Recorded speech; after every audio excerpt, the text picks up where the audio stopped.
Who doesn't love a good party? Parties are the place to be and have fun, and for some, the bigger the party, the better.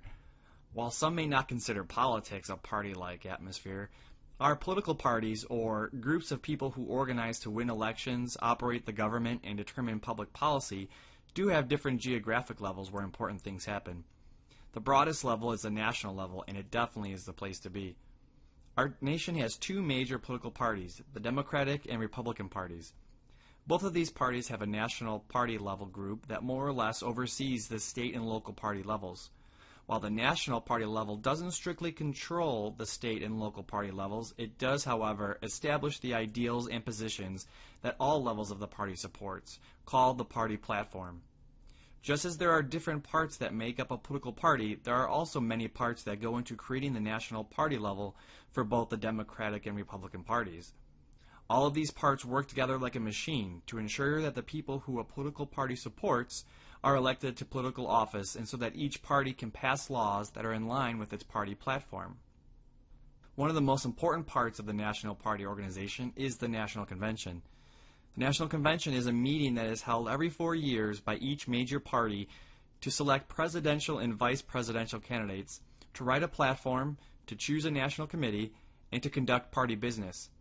Earlier we had said that parties are the place to be, and the bigger the party the better.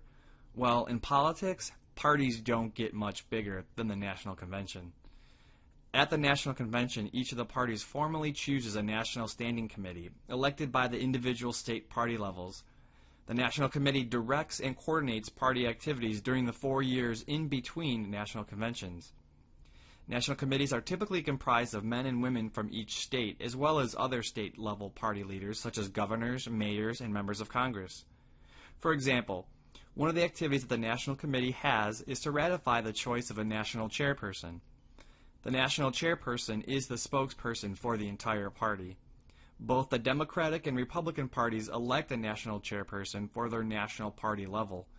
The national chairperson, along with the National Committee, plans the next campaign and convention, obtains financial contribution, and publicizes the national party.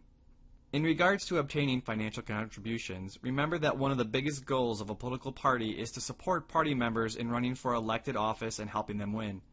To do that, it often requires money, and quite a bit of it in most cases. So, for example, each national party also has a group in Congress that helps in the process called a Congressional Campaign Committee.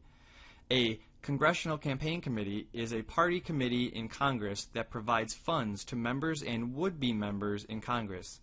The funds are used to either keep a member of Congress in office or to support a party member in winning a congressional seat away from an opposing party member. The national party system has many moving parts. The system is organized and held together by holding a national convention every 4 years and by establishing a national committee to help run the party in between each convention. This national committee is headed by a committee chairperson who acts as a national spokesman for the party's platform. Congressional campaign committees are also formed during this time to help fund upcoming political office campaigns for Congress.